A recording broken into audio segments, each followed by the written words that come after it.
Friends, CG academy में आपका स्वागत है। तो आज हम पढ़ेंगे इंग्लिश, जिसमें हम देखेंगे काइंड्स ऑफ प्रोनाउन। तो आज हमारा है लेक्चर नंबर 3। मेरे पिछले 2 लेक्चर्स में मैंने आपको सबसे पहले लेक्चर्स में पार्ट्स ऑफ स्पीच पढ़ाई थी। इसके बाद मैंने आप लोगों को टाइप्स ऑफ नाउन बताया था। तो आज हम पढ़ेंगे kinds of pronoun. Types of noun बताया था, तो जो लोग भी उस वीडियो को ना देखे हो उसे आप देख लीजिए, ताकि आप लोगों को वहां से पूरी बेसिक की जानकारी मिल सके। तो आइए चलते हैं आज काइंड्स ऑफ प्रोनाउन पे। तो हमने यहाँ पे 8 प्रोनाउन ही सिर्फ लिए हैं, क्योंकि ये सारे हमारे काफ़ी महत्वपूर्ण हैं। तो आइए देखते हैं इनको। पहला है हमारा पर्सनल प्रोनाउन, जिन्हें हम हिंदी में व्यक्तिवाचक सर्वनाम कहते हैं। दूसरा हमारा पसेसिव प्रोनाउन, जिन्हें हम हिंदी में अधिकार सूचक सर्वनाम कहते हैं। अगला हमारा रिफ्लेक्सिव प्रोनाउन, जिन्हें हम निजवाचक सर्वनाम कहते हैं। अगला हमारा रिलेटिव प्रोनाउन, जिन्हें हम संबंधवाचक सर्वनाम कहते हैं। नेक्स्ट हमारा डिमॉन्स्ट्रेटिव प्रोनाउन, जिन्हें हम निश्चयवाचक सर्वनाम कहते हैं। अगला हमारा इनडिफिनिट प्रोनाउन, जिन्हें हम अनिश्चयवाचक सर्वनाम कहते हैं। तो अगला हमारा है इंटेरोगेटिव प्रोनाउन, जिन्हें हम प्रश्नवाचक सर्वनाम। और लास्ट हमारा डिस्ट्रीब्यूटिव प्रोनाउन, जिन्हें हम वितरणवाचक सर्वनाम कहते हैं। तो इन्हीं 8 प्रोनाउन पे आज हम चर्चा करेंगे और इनके बारे में फुल डिटेल्स देखेंगे। सबसे पहले आप इनका स्क्रीनशॉट ले लीजिए। तो चलिए सबसे पहले हम देखते हैं पर्सनल प्रोनाउन क्या है। ऐसे सर्वनाम जो किसी व्यक्ति या वस्तु के लिए प्रयोग किए जाते हैं, उन्हें हम पर्सनल प्रोनाउन कहते हैं। तो अगला देखते हैं पसेसिव प्रोनाउन। पसेसिव प्रोनाउन ऐसे सर्वनाम हैं जिनका प्रयोग हम अधिकार जताने के लिए करते हैं। आगे चलते हैं रिफ्लेक्सिव प्रोनाउन।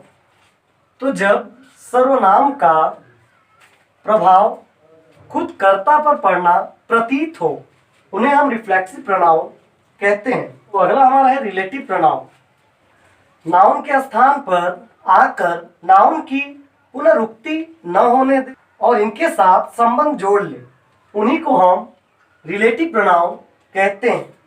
तो अगला देखते हैं डिमॉन्स्ट्रेटिव प्रोनाउन। जिस प्रोनाउन का प्रयोग किसी व्यक्ति या वस्तु को सूचित करने या फिर हम कह सकते हैं निर्देशित करने के लिए प्रयोग किया जाए, उन्हें हम डिमॉन्स्ट्रेटिव प्रोनाउन कहते हैं। तो अगला हमारा है इंडिफिनिट प्रोनाउन। तो जिस प्रोनाउन से किसी व्यक्ति या वस्तु का निश्चित बोध न हो, उन्हें हम इनडिफिनिट प्रोनाउन कहते हैं। अगला देखते हैं इंटेरोगेटिव प्रोनाउन। तो ऐसे सर्वनाम जो प्रश्न पूछने के लिए प्रयोग किए जाते हैं, उन्हें हम इंटेरोगेटिव प्रोनाउन कहते हैं। लास्ट हमारा है डिस्ट्रीब्यूटिव प्रोनाउन, जिसका अर्थ है वितरणवाचक सर्वनाम। तो ऐसे सर्वनाम शब्द जो 2 या 2 से अधिक में से एक को अलग करने के लिए प्रयोग किए जाए, उन्हें हम डिस्ट्रीब्यूटिव प्रोनाउन कहते हैं। इन्हें हम विस्तार रूप में जानते हैं। सबसे पहले हम देखेंगे पर्सनल प्रोनाउन। पहला हमारा है पर्सनल प्रोनाउन। तो आइए इसे देख लेते हैं। ऐसे सर्वनाम शब्द जो किसी व्यक्ति या वस्तु के लिए प्रयोग किए जाते हैं, उन्हें हम पर्सनल प्रोनाउन कहते हैं। अभी कुछ ही देर पहले मैंने आप लोगों को एक एक का डिटेल मौखिक रूप में बताया था। यहाँ पे इसका लिखित रूप है, आप इसे अच्छे से नोट कर सकते हैं और अपना एक नोट्स तैयार कर सकते हैं। तो चलिए देखते हैं आगे। ये था हमारा पहला पॉइंट। अगला पॉइंट हमारा है ये संख्या में कुल 7 होते हैं। कौन कौन से? I, we, you, he, she, it, they.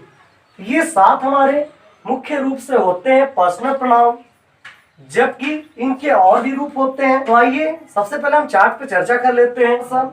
First person वह व्यक्ति होता है जो अपने बातों को किसी के सामने रखे, जैसे आई और वी, यानी कि मैं और हम। ये दोनों हमारे फर्स्ट पर्सन की श्रेणी में आते हैं। अगला है सेकंड पर्सन। सेकंड पर्सन वह व्यक्ति होता है जो फर्स्ट पर्सन की बातों को सुने, यानी कि श्रोता। श्रोता हमारे हैं सेकंड पर्सन, जिनमें यू आते हैं। यू मतलब आप या तुम, ये दोनों लोग एक ही हैं, इनका हिंदी अर्थ अलग है। तो अगला हम चलते हैं थर्ड पर्सन।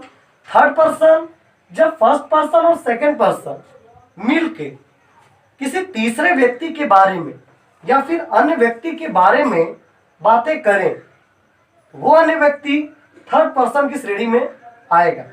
जैसे राम एक अच्छा लड़का है, यहां पर मैं आपसे कह रहा हूं कि राम एक अच्छा लड़का है, तो यहां पे मैं कह रहा हूं, इसका मतलब आई मीन्स मैं, यानी कि मैं यहाँ पे फर्स्ट पर्सन और आप हो गए यहाँ पे सेकंड पर्सन, जबकि राम यानी कि अन्य पर्सन जिसके बारे में हम बातें कर रहे हैं वो हमारे थर्ड पर्सन की श्रेणी में आएगा।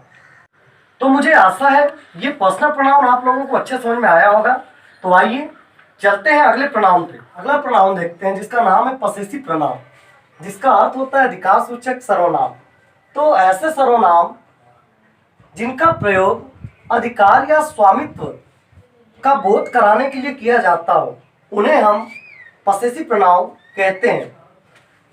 यहाँ पे कुछ पसेसिव प्रोनाउन के एग्जाम्पल दिए हुए हैं, आप इन्हें देख लीजिए अच्छे से।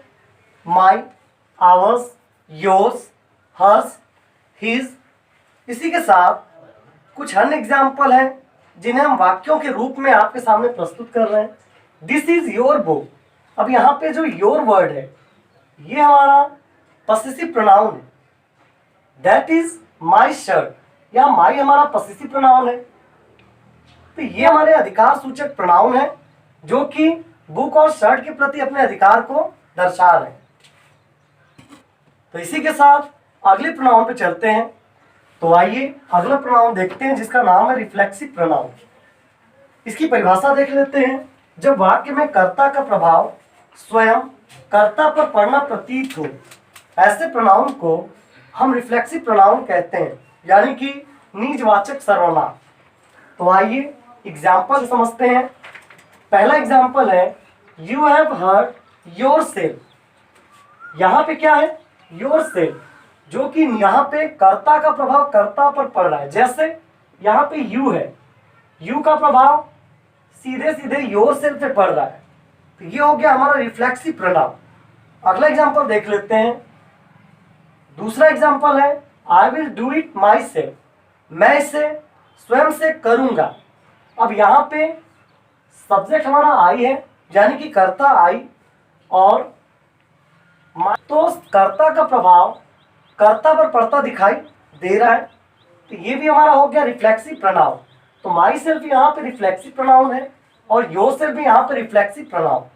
तो आप लोग याद रखिएगा, him self, my self, your self, it self, अगर ऐसे वर्ड दिखाई देते हैं वो वर्ड रिफ्लेक्सिव प्रोनाउन के पार्ट है। रिफ्लेक्सिव प्रोनाउन में हम सिंगुलर के लिए यानी कि एक वचन के लिए सेल्फ का प्रयोग करते हैं, जबकि बहुवचन यानी कि प्लूरल के लिए हम सेल्फ वर्ड का यूज करते हैं। तो आप इसे एक बार अच्छे से देख लीजिएगा। सिंगुलर के लिए सेल्फ और प्लूरल के लिए सेल्फ वर्ड का यूज करते हैं रिफ्लेक्सिव प्रोनाउन के लिए। तो आइए अगले प्रोनाउन पे चलते हैं जिसका नाम है रिलेटिव प्रोनाउन, यानी कि संबंधवाचक सर्वनाम। ऐसे सर्वनाम जो नाउन के स्थान पर आकर नाउन की पुनरुक्ति न होने दे और दो वाक्यों को जोड़ दे, उन्हीं को हम रिलेटिव प्रोनाउन कहते हैं। जैसे एग्जाम्पल देखते हैं। पहला एग्जाम्पल है हमारे सामने that, who, which, whose, whom, etcetera. तो आइए एग्जाम्पल की मदद से इसे अच्छे समझते हैं। The lady is in pink sari, ये एक अलग वाक्य है। The lady is my mother, ये हमारा दूसरा वाक्य है। अब दोनों वाक्यों को जोड़ने का काम यहाँ पे ये सारे वर्ड करेंगे। The lady who is in pink sari is my mother, यानी कि यहाँ पे जो हु वर्ड है ये हमारा कनेक्टर का काम कर रहा है। इन दो वाक्यों को जोड़ने का काम ये हु कर रहा है। तो आइए अगले प्रोनाउन पे चलते हैं जिसका नाम है डिमॉन्स्ट्रेटिव प्रोनाउन। यानी कि संकेतवाचक सर्वनाम। अब ये संकेतवाचक सर्वनाम क्या होते हैं? ऐसे सर्वनाम शब्द जिनका प्रयोग किसी व्यक्ति या वस्तु को इंगित करने के लिए किया जाता है, उन्हें हम संकेतवाचक सर्वनाम कहते हैं। तो आइए कुछ एग्जाम्पल देख लेते हैं, जैसे दिस, दैट, दीज, दोज। ये चारों हमारे संकेत करने का कार्य करते हैं। तो आइए एग्जाम्पल की मदद से इसे अच्छे समझते हैं। पहला एग्जाम्पल हमारा दीज आर एप्पल्स। अब यहाँ पे जो दीज है ये हमारा एप्पल्स को इंगित कर रहा है। अगला एग्जाम्पल देखते हैं, दैट इज अ बॉय, यानी कि कोई लड़का है, उसकी ओर संकेत करके कह रहा है कि वह एक लड़का है। तो दैट भी हमारा डिमॉन्स्ट्रेटिव प्रोनाउन हो जाता है। तो आइए अगले प्रोनाउन पे चलते हैं, जिसका नाम है इंडेफिनिट प्रोनाउन, जिसका हिंदी अर्थ अनिश्चयवाचक सर्वनाम होता है। तो आइए देखते हैं इसका परिभाषा। तो ऐसे सर्वनाम शब्द जिनसे किसी व्यक्ति या वस्तु का निश्चित बोध न हो, उन्हें हम अनिश्चयवाचक सर्वनाम कहते हैं। तो आइए देखते हैं कुछ example. Some, any, all, none, many, etcetera. ये सारे हमारे इंडेफिनिट प्रोनाउन के कुछ एग्जाम्पल हैं। तो आइए उदाहरण के माध्यम से इसे अच्छे समझते हैं। पहला example, some students are intelligent. यहाँ पे इनके लिए सम का प्रयोग किया गया है, यानी कि निश्चित नहीं है कि कितने विद्यार्थी हैं, तो इसलिए यहाँ पे सम वर्ड का यूज हुआ है। तो आइए अगला एग्जाम्पल देखते हैं। Many boys are playing in the field. बहुत सारे बच्चे मैदान में खेल रहे हैं। कितने बच्चे खेल रहे हैं ये हमें मालूम नहीं है, लेकिन बहुत सारे बच्चों के लिए बोला जा रहा है। तो यहाँ पे मैनी वर्ड का यूज हुआ, जो हमारा एक अनिश्चयवाचक सर्वनाम है। तो इसी के साथ हम अगले प्रोनाउन पे चलते हैं। तो आइए अगले प्रोनाउन पे चलते हैं, जिसका नाम है इंटेरोगेटिव प्रोनाउन, जिसका हिंदी अर्थ प्रश्नवाचक सर्वनाम है। तो इसकी परिभाषा देख लेते हैं। ऐसे सर्वनाम शब्द जिनका प्रयोग हम प्रश्न पूछने के लिए करते हैं, उन्हें हम प्रश्नवाचक सर्वनाम कहते हैं। कुछ यहाँ पे एग्जाम्पल हैं, जैसे who, which, what, where, etcetera. तो आइए एग्जाम्पल की मदद से इसे अच्छे समझते हैं। वेयर आर यू, तुम कहाँ हो। यहाँ पे क्या है, वेयर वर्ड जो है ये हमारे प्लेस को दर्शा रहा है, जो कि इंटेरोगेटिव प्रोनाउन का पार्ट है। अगला एग्जाम्पल, हु आर यू, जो ये हु वर्ड है ये भी हमारा इंटेरोगेटिव प्रोनाउन है, क्योंकि जो हु है। आइए अगले प्रोनाउन पे चलते हैं, जिसका नाम है डिस्ट्रीब्यूटिव प्रोनाउन। इसका हिंदी अर्थ वितरणवाचक सर्वनाम है। तो आइए इसका परिभाषा देख लेते हैं। ऐसे सर्वनाम शब्द जिनका प्रयोग दो या दो से अधिक में से एक को अलग करने के लिए किया जाता है, उन्हें हम वितरणवाचक सर्वनाम कहते हैं। आइए कुछ एग्जाम्पल देख लेते हैं इसके। Each, either, neither, one another, इसी तरह से ईच अदर, और भी कई अन्य एग्जाम्पल हैं। तो आइए वाक्य की मदद से अच्छे से समझने की कोशिश करते हैं। पहला है हमारा, each of the boys is laborious. Laborious means होता है मेहनती। प्रत्येक लड़के मेहनती हैं। तो इनमें जो है ईच वर्ड ये हमारा डिस्ट्रीब्यूटिव प्रोनाउन है। अगला एग्जांपल देखते हैं। Neither of the two houses is safe, यानी कि दो में से कोई भी घर सुरक्षित नहीं है। ये जो नाइदर वर्ड है ये हमारा डिस्ट्रीब्यूटिव प्रोनाउन है। तो इसी के साथ हमारा काइंड्स ऑफ प्रोनाउन समाप्त होता है। अगले वीडियो लेक्चर में हम पढ़ेंगे वर्ब और जानेंगे वर्ब होते क्या हैं, उनके प्रकार क्या हैं, कौन कौन से हैं। वर्ब काफ़ी इंपॉर्टेंट चैप्टर है, तो आप लोग उस वीडियो के लिए एकदम तैयार रहिएगा। तब तक के लिए धन्यवाद।